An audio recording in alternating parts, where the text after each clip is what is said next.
தேர்தல் அறிக்கை என்பதை அரைத்து புளித்த மாவு அப்படின்னு சொல்லியிருக்கிறாங்க. அரைத்து புளித்த மாவு. எங்களுக்கு மாதம் 1000 ரூபா கொடுத்தா உங்களுக்கு அரைச்சு புளிச்ச மாதிரி இருக்குது. ஏன் அப்படி இருக்கு?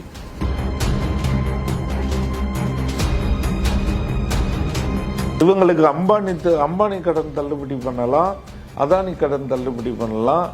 நீரவ் மோடி, லலித் மோடி, வந்த மோடி, போன மோடி அவருடைய கடனை தள்ளுபடி பண்ணும் போதெல்லாம் இனிக்கும். மக்களுடைய விவசாயிகளுடைய அடிப்படை கடன், கூட்டுறவு கடனும் கல்வி கடனும் ரத்து பண்ணா இவர்களுக்கு இது புளிக்குது.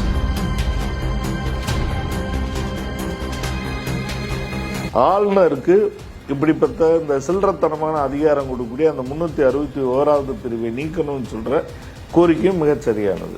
ஆளுநர் பதவி தேவை இல்லை என்றாலும் அந்த பதவி இருக்கிற வரைக்கும் மாநில முதலமைச்சரோட ஆலோசனை பெற்று ஆளுநர்கள் நியமிக்கப்படணும். ஆளுநர்களுக்கு அதிக அதிகாரம் வழங்குகிற பிரிவு 361 நீக்கப்படும். அதான் இந்த தினமலர் தமிழ்நாட்டில் மாணவர்களுக்கு சத்துணவு கொடுக்கணும்னு சொன்னப்பவே கழிவறை நிரம்பி வழிய போகிறது அப்படின்னு கழிவறையை பற்றி கவலைப்பட்டுச்சு. அந்த தினமலர் தான் இன்னைக்கு இந்த தேர்தலை புளித்த மாவுன்னு சொல்லுது.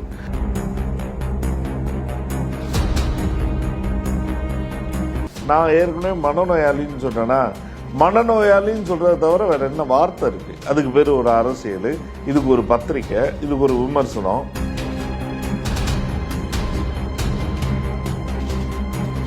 சார் வணக்கம். வணக்கம். வணக்கம். முக்கியமா நேற்றைக்கு திமுக சார்பாக தேர்தல் அறிக்கை வெளியாகிறது. ஆமா, அதுல பல்வேறு விஷயங்கள் பேசப்படும் பொருளாக மாறி இருக்கிறது. குறிப்பாக குடியுரிமை சட்டம் ரத்து, புதிய கல்விக் கொள்கை ரத்து, இந்தியா முழுக்க மகளிர் உரிமை தொகை 1000, இப்படி பல்வேறு அறிவிப்பு இருக்கிறது. குறிப்பாக கேஸ் 500, பெட்ரோல் 75, டீசல் 65, இதெல்லாம் கேட்பீர்களா? சாத்தியமா? எப்படி பாக்குறீங்க? இல்ல, இதுக்கு முன்னால இதுக்கு தினமலர் ஒரு தலைப்பு போட்டிருக்காங்க. அந்த தலைப்புல இருந்து போனாதான் என்னுடைய சுவாரஸ்யம். இந்த தேர்தல் அறிக்கை என்பதை அரைத்து புளித்த மாவு அப்படின்னு சொல்லி இருக்கிறாங்க. அரைத்து புளித்த மாவு. எங்களுக்கு மாசம் 1000 ரூபா கொடுத்தா உங்களுக்கு அரைச்சு புளிச்ச மாதிரி இருக்குது. ஏன் அப்படி இருக்கு? இல்லையா? பெட்ரோல் டீசல் விலை 75 ரூபாய் குறைக்கப்பட்டால், 65 ரூபாய்க்கு குறைக்கப்பட்டால், நாடு எங்கும் விலைவாசி ஒரு கிட்டத்தட்ட 35% குறைய வாய்ப்பு இருக்கு. இதனுடைய மந்திரமே பெட்ரோல் டீசல் விலையில இருக்கு அப்படின்றது தற்குறிக்கு கூட தெரிஞ்ச விஷயம். ஆனா இவர்களுக்கு அரைச்சு புளிச்சு ஏன் வருது அப்படின்னு நமக்கு புரியல. சிலிண்டர் விலை 500 ரூபா குறைக்கப்படணும், விலை குறைக்கப்படணும்னு சொல்றது நாடெங்கும் உள்ள தாய்மாருடைய கோரிக்கை. அந்த சிலிண்டர் விலையை குறைச்சா இவங்களுக்கு ஏன் எரியுது? சிலிண்டர் விலையை குறைக்கணும் அப்படின்றது எல்லா விதத்திலையும் ஒரு அடிப்படையான ஆதாரமான கோரிக்கை. டெய்லி சமையல் பிரச்சனை, வீட்டுல அடுப்பு பிரச்சனை. எல்லாரும் வீட்டுல அடுப்பு எரியணும், விளக்கேற்றணும், அடுப்பு எரியணும்னு சொல்ற மாதிரியான ஒரு விஷயம் அது. ஆனா இவங்க ஏன் இந்த அடுப்புல ஏறி உட்கார்றாங்கன்னு நமக்கு புரிய மாட்டேங்குது. ஊரக வேலை வாய்ப்பு நாட்களை 100 நாட்களை 150 நாட்களை அதிகரிக்கணும். அதற்கான சம்பளத்தை ஒரு நாமினலா உயர்த்தணுன்ற கோரிக்கை ரொம்ப நாளா இருக்கு. அதை ஏற்று 150 நாள் உயர்த்துறதும் 400 ரூபாய் அதனுடைய சம்பளம் அப்படின்னு தேர்தல் அறிக்கையில போட்டிருக்கிறது. இவர்களுக்கு எரிதடி மாலா அந்த கணக்கு. கூட்டுறவு கடன் ரத்து, கல்வி கடன் தள்ளுபடி. இவங்களுக்கு அம்பானி கடன் தள்ளுபடி பண்ணலாம், அதானி கடன் தள்ளுபடி பண்ணலாம். நீரவ் மோடி, லலித் மோடி, வந்த மோடி, போன மோடி அவருடைய கடனை தள்ளுபடி பண்ணும் போதெல்லாம் இனிக்கும். மக்களுடைய விவசாயிகளுடைய அடிப்படை கடன், கூட்டுறவு கடனும் கல்வி கடனும் ரத்து பண்ணா இவர்களுக்கு இது புளிக்குது. ஜாதி வாரி கணக்கெடுப்பு அது சொல்லி இருக்கிறாங்க. இது ரொம்ப ஒரு அடித்தட்டு மக்களினுடைய நிலைமையை உணர்ந்து அவர்களுக்கு என்ன செய்யணும் அப்படின்னு பிரச்சனையை அட்ரஸ் பண்றதுக்கு முதல் படிக்குது. எந்தெந்த சாதி என்னென்ன பொருளாதார நிலைமையில இருக்கிறாங்க, என்னென்ன கல்வி நிலையில இருக்கிறாங்க, என்னென்ன சொத்து நிலையில இருக்கிறாங்கன்னு தெரிஞ்சுக்கிறதுக்கான முதல் படிதான் ஜாதி வாரி கணக்கெடுப்பு. அப்ப அதையே இவங்க கூடாது அப்படின்னு சொல்லும்போது காலம் காலமாக 3% இருந்து கொண்டு எல்லாத்திலும் சதிராட்டம் போட்ட கும்பல் இருக்கு இல்லையா, அவருடைய குரலைத்தான் தினமலர் ஒழிச்சிருக்கு அப்படின்னு நம்ம பாக்குறோம். மோடி பிளவுபடுத்துவதாக சொல்றாங்கல்ல, நீங்க சாதியா கணக்கு எல்லா ஒட்டுமொத்த ஜாதி பிளவுபடுத்துகிற நோக்கம் அது ஒருபோதும் எடுக்க மாட்டான்னு இல்லையா மோடி அவர்கள். ஆனால் பாமக எடுக்க சொல்லுது. ஆனால் அவருக்கு கூட்டணி எப்படி புரிஞ்சுக்கிறது? மோடி எப்படின்னா எப்போதுமே அவர்கள் அவர் ஓபிசி தானாங்க. இல்லை, அவருடைய முறையை ஒன்று கையாளுறாங்க. என்ன அப்படின்னா, திருடன் ஓடு பிடி பிடின்னு கத்துற ஒரு பாஷை இருக்கு. அதாவது திருடனே அவனை பிடி பிடின்னு கத்துற ஒரு பாஷையை அவங்க கையில் எடுத்துக்கிட்டாங்க. என்ன அப்படின்னா, ஒரே நாடுன்னு சொல்லுவாங்க. ஒரே நாடு அப்படின்னா என்ன அப்படின்னா, மாநிலங்களுக்கு இருக்கிற அதிகாரத்தை பூரா ரத்து பண்றது. ஒரு குடும்பம்னு சொன்னா ஒவ்வொரு பிள்ளை ஒவ்வொருத்தருக்கும் தனித்தனியாக குடும்பத்தை நீங்க கல்யாணம் முடிச்சுக்கிற உரிமையை கொடுக்கணும், சம்பாதிச்சுக்கிற உரிமையை கொடுக்கணும். அதையெல்லாம் நீங்க பொதுவாக பணத்தை வாங்கினீங்கன்னா அவங்களுக்கு இருக்கிற ஒவ்வொருத்தருடைய தனிப்பட்ட வாழ்க்கையும் மேம்படுறதுக்கு நீங்க உதவி செஞ்சாதான் அது ஒரு குடும்பம். ரைட்டா? இவர் செய்கிற வேலை என்னன்னா, பணத்தை பறிச்சுக்கிடுவாரு, உரிமைகளை பறிச்சுக்கிடுவாரு, எல்லாத்தையுமே பறிச்சுட்டு ஒரே நாடுன்னு சொல்றது. எல்லா மாநிலங்களுடைய உரிமைகளையும் பறிக்கிறது, வரி உரிமையை பறிக்கிறது, சட்ட உரிமைகளை பறிக்கிறது, மொழி உரிமையை பறிக்கிறது, எல்லா உரிமையும் பறிச்சுட்டு ஒரே நாடுன்னு சொல்றது. அது இப்ப நீங்க இந்த வரிசையில இப்ப பாத்தீங்க அப்படின்னா இது எல்லாமே விளங்கு. எல்லாத்திற்கும் தலைகளான பெயர்கள் தான் அவங்க சூட்டுறாங்க. ஜாதிவாரி கணக்கெடுப்பு அவர்களை பொறுத்தல அப்படிப்பட்டது. இது வரைக்கும் பார்ப்பனிய ஜாதி ஏகோபித்து அனுபவிச்சாங்க, உயர் சாதிகள் அனுபவிச்சாங்க. அதையெல்லாம் ஏன் இந்த ஒன்றரை சாதி மட்டும் ஏன் அனுபவிக்கிறான்? லட்சக்கணக்கான சாதிகள் இருக்கே, அவனுக்கு ஏன் கொடுக்கல? நீங்க கேள்வி கேட்கும் போது அவர்களிடம் ஐயோ பிரிவினைவாதம், ஐயோ ஜாதி. ஓபிசியாக இருக்கிறவங்கள தான் பெரியார் வந்துட்டு நல்லா சூத்திர சங்கிகள்னு சொல்லி இருக்கிறார். சூத்திரனா ஒருத்தன் மெண்டலா இருக்கக்கூடாதுன்னு அர்த்தம் கிடையாது, மனநோயாளியா இருக்கிறான்னு அர்த்தம் கிடையாது, இருக்கக்கூடாதுன்னு அர்த்தம் கிடையாது, சங்கியாக இருக்கக்கூடாதுன்னு அர்த்தம் கிடையாது. இப்ப மோடி ஒரு சூத்திர சங்கி. சரி, ஓகே. அடுத்தடுத்த கட்டத்துக்கான ஒரு பெரிய பெருசா பாத்தீங்கன்னாக்கா நீட்டு விலக்கப்படும்ன்றாங்க, சிஏ தடை செய்யப்படும், அதாவது பண்றாங்க. குறிப்பாக ஆளுநருக்கு இருக்கிற சிறப்பு அதிகாரம் இருக்கு இல்லையா, இந்திய சாசனம் வழங்கி சிறப்பு அதிகாரம் 361 அதையும் ரத்து செய்யறாங்க. இதெல்லாம் சரியான்ற? நிச்சயமாக இதுதான் சரி. அதாவது ஒரே நாடு அப்படின்னு சொல்றது நீங்க வெற்று முழக்கமா சொல்றதுல பிரயோஜனம் இல்லை. எல்லாருக்கும் இது ஒரே நாடுன்ற உணர்வை கொடுக்கணும். அப்ப ஒன்றிய அரசு நியமிக்கக்கூடிய ஒரு கருங்காலி பதவி தான் இந்த ஆளுநர் பதவி. ஒரு நபர், அவர் யாரும் தேர்ந்தெடுக்கப்படுறதில்லை. அப்ப அந்த நபர் உட்காந்துக்கிட்டு ஒட்டுமொத்தமா 8 கோடி மக்கள் தேர்ந்தெடுத்த ஒரு அரசை அவங்க உட்காந்துக்கிட்டு ஆட்டி படைக்கிறது, ஒரு சூதாட்டத்தை கூட தடை பண்ற அதிகாரத்தை மாநில அரசுக்கே இல்லைன்னு சொல்லக்கூடிய அயோக்கியத்தனமான ஒரு முறையில ஒழிக்கணும்னு சொல்ற அந்த அறிக்கை வரவேற்கத்தக்கது. ஆளுநருக்கு இப்படிப்பட்ட இந்த சில்லறத்தனமான அதிகாரம் கொடுக்கக்கூடிய அந்த 361வது பிரிவை நீக்கணும்னு சொல்ற கோரிக்கையும் மிகச் சரியானது. காஷ்மீருக்கு ஏற்கனவே ஒரு சுயாட்சி அந்தஸ்து கொடுத்த அரசியல் சாசன பிரிவு 370 திரும்ப மீட்டமைக்கப்படும். அப்ப காஷ்மீருக்கு திரும்ப மாநில அந்தஸ்துன்னு சொல்லியிருக்காங்க. அந்த அர்த்தத்தெல்லாம் சொல்லியிருக்காங்க, நம்புவோம். 370 சட்டம் திரும்ப அளிக்கப்படணும். அது மட்டும் இல்ல, பாண்டிச்சேரிக்கு புதுச்சேரிக்கு மாநில அந்தஸ்து கொடுக்கணுன்ற கோரிக்கையை அந்த மக்கள் இந்த தேர்தலுடைய முதன்மை போராட்டமா முன்வைக்கணும். ஏன்னா ஒரு துணைநிலை ஆளுநர் கூட யூனியன் பிரதேசத்தினுடைய முதல்வரை விட அதிக அதிகாரம் கொண்டவர் அப்படின்னு சொல்லி இந்த சங்கிகள் ஆட்சியில உச்ச நீதிமன்றத்தில் சொல்ல வச்சுட்டாங்க. உச்ச நீதிமன்றத்தில் தீர்ப்பை எழுதிட்டாங்க. நீங்க யூனியன் பிரதேசத்தில் தேர்ந்தெடுக்கப்படக்கூடிய முதல்வருக்கு துணைநிலை ஆளுநர் கட்டுப்பட்டவர். துணைநிலை ஆளுநருக்கு தான் அதிக அதிகாரம்னு இன்னைக்கு அது இருக்கு. அதனால பாண்டிச்சேரிக்கு மாநில அந்தஸ்து பெறுவது மிக கட்டாயமான அவசரமான ஒரு போராட்டம். அது இந்த தேர்தலில் அவசியம். சார், முக்கியமா ஒரு எப்பயுமே ஒரு சாத்தியமான செய்யணும். ஒரு மாநிலத்தில் காலேஜ் ஸ்டூடெண்ட் கொடுப்பது என்பதே ரொம்ப கடினமான காரியம். அதுக்கு எவ்வளவு பொருளா செலவு முடியும். இவர் இன்னைக்கு திமுக அறிக்கை இந்தியா முழுக்க காலேஜ் ஸ்டூடெண்ட் கொடுப்போங்கிறது பொருளாதார நிலை அறிந்தும் பேசுறாரா, அறியாம பேசுறாரா? அதான் இந்த தினமலர் தமிழ்நாட்டில் மாணவர்களுக்கு சத்துணவு கொடுக்கணும்னு சொன்னப்பவே கழிவறை நிரம்பி வழிய போகிறது அப்படின்னு கழிவறையை பத்தி கவலைப்பட்டுச்சு. அந்த தினமலர் தான் இன்னைக்கு இந்த தேர்தலை புளித்த மாவுன்னு சொல்லுது.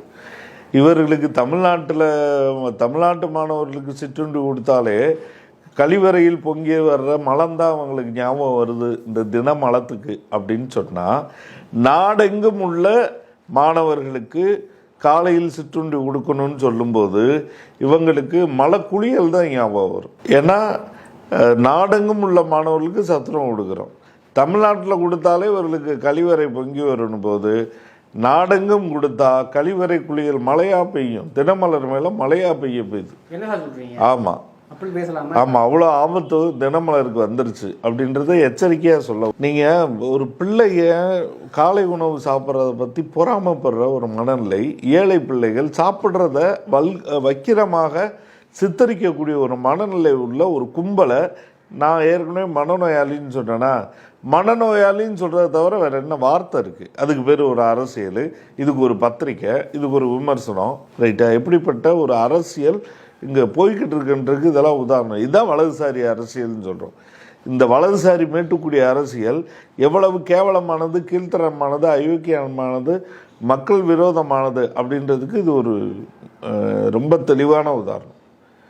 அப்போ இவர்களுக்கு இந்த தேர்தல் அறிக்கை புளிக்கிறது மட்டும் இல்லை, எரியுதடி மாலான்னு தான் அதை எழுதினவர் எழுதியிருக்கிறார். ஏன்னா இவர்களுக்கு ஏற்கனவே தமிழ்நாட்டில் ஆப்பு, கர்நாடகாவில் ஆப்பு, வடக்கு முழுக்க இப்போ இந்த கோரிக்கையே முன்னுக்கு வந்துருச்சு.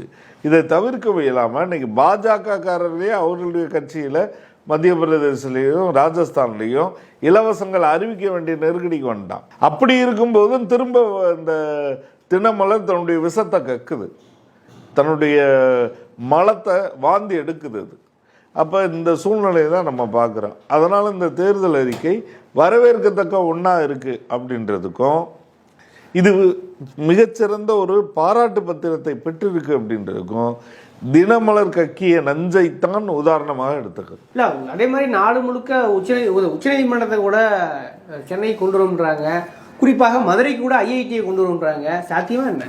உச்சநீதிமன்றம் என்பது அது இந்தியாவினுடைய நீதிமன்றமாக மாற்றப்படணும், பார்க்கப்படணும். ஏன்னா அது இன்னமும் உயர் சாதி செல்வாக்குலையும் மேட்டுக்குடியுடைய செல்வாக்குலையும் வலுவாக இருக்குது. அதில் மிக முக்கியமான ஒரு காரணி தூரன்றது. டெல்லி என்பதே அதனுடைய பெரிய பலவீனம். இந்திய ஒன்றியத்தை உச்சநீதிமன்றம் பிரதிநிதித்துவப்படுத்தவே இல்லை. நீங்கள் இன்னைக்கு உச்சநீதிமன்றம் எவ்வளவு மோசமான ஒரு கலாச்சார சூழலில் இருக்கின்றதுக்கு நான் உதாரணம் சொல்கிறேன். அஸ்வினி உபாத்யாயா வழக்கறிஞர், அவங்க பொதுநல வழக்கு ஒன்று உச்சநீதிமன்றத்தில் தொடுத்துருக்கிறாங்க. எதுக்காக அப்படின்னா, நாடெங்கும் தேர்தல் நேரத்தில் எந்த கட்சியும் இலவச அறிவிப்புகளை செய்யக்கூடாது. வந்துருச்சா? அரைச்ச மாவு, புளிச்ச மாவு, தினமலம், இந்த வழக்கு எல்லாம் ஒரு லிஸ்ட்டில் வருதா? அப்போ உச்சநீதிமன்றம் ஏன் டெல்லியில் இருக்கக்கூடாதுன்றதுக்கு இந்த ஒரு ஆதாரம். இலவச திட்டங்கள் கூடனா நீங்கள் என்ன சொல்ல வர்றீங்க? நாடெங்கும் இல்லத்தரசிகளுக்கு மாதம் 1000 ரூபா உதவித்தொகை, இதை இலக்கு வச்சு தான் அது வருது. ஏன்னா தாழ்த்தப்பட்டவர்களும் பழங்குடிகளும் பின்னங்கிய சாதிகளும் பிற்படுத்தப்பட்டவர்களும் மாதம் 1000 ரூபா அவங்களுக்கு போய் சேர்றது உங்களால் எப்படி ஜீர்ணிக்க முடியும்? அப்போ இந்த அஸ்வினி உபாத்யாயா என்பது பார்ப்பனிய சாதியை சாதியில் ஒரு பிரிவு உபாத்யாயா அப்படின்றது. அப்போ இவர்கள் தான் இந்த உச்சநீதிமன்றத்தை தீர்மானிக்கிறவங்களா இருக்கிறாங்க. அதனால் உச்சநீதிமன்றம் சென்னையில் மட்டும் இல்லை, மும்பையில், கல்கத்தாவில் 4 புறத்தில், மத்தியில் 1, இப்படி 4 புறத்திலையும் அது உச்சநீதிமன்றத்தின் கிளைகள் அமைக்கப்படணும் அப்படின்றது ஒரு சமூக நீதி கோரிக்கை, மக்களுடைய கோரிக்கை. நிச்சயமாக அப்படி அமைக்கப்படணும். சரி, ஓகே. இப்போ இந்த அந்த தேர்தல் அறிக்கை பற்றி சுருக்கம் என்ன சொல்ல வர்றீங்க? நீங்கள் எப்படி பார்க்குறீங்க அதை? இந்த தேர்தல் அறிக்கை வரவேற்கத்தக்கதாக இருக்குது. இன்னும் சொன்னால் நம்முடைய குறை என்னென்னா போதாமையோடு இருக்குது.